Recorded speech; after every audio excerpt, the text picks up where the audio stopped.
Libya, Syria, Iraq, Afghanistan, Russia, China, Iran, Mali, Turkey, and Egypt, including Israel.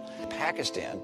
We've had an armed conflict that has taken roughly 60,000 lives over the last 6 years on our border. Yet Mexico and the drug violence there in particular did not merit a single sentence in the presidential debate in the United States, supposedly devoted to foreign policy. That is absolutely amazing.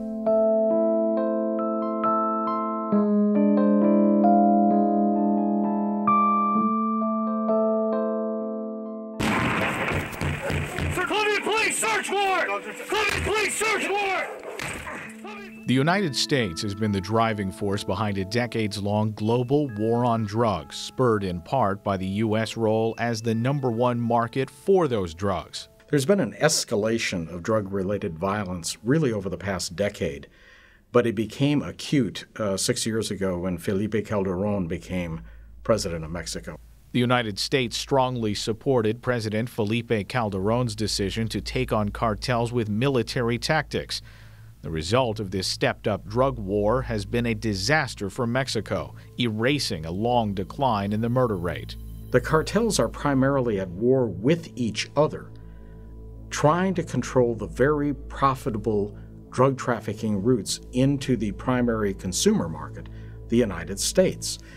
The Mexican government injected itself into that war and has now become a major party in the conflict. Before Calderon, the Mexican government basically had an implicit agreement with the various cartels.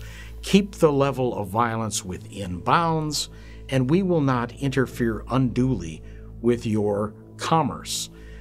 That agreement essentially broke down with Calderon coming to power. Calderon's answer to drug trafficking: crush cartels with military and strong-arm police tactics. They responded in turn by defending themselves and launching more and more attacks on Mexican security forces, both police and the Mexican military. So this has now turned into a low-grade civil war. The Mexican government has for years accepted financial and other support from the United States to wage the drug war.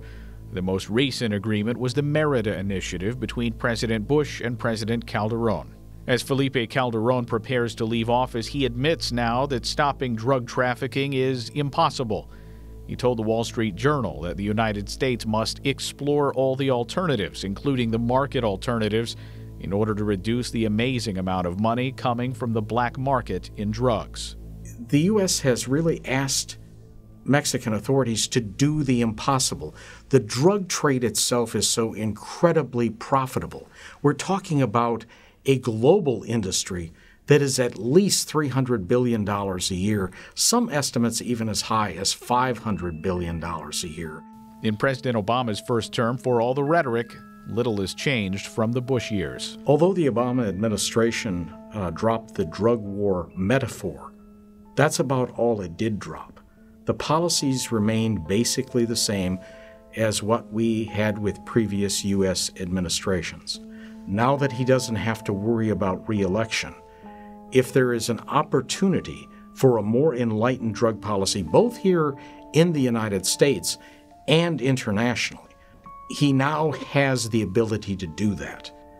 If we abandon prohibition, we essentially defund the drug cartels. They would have a major hit to their revenues, to their financial resources.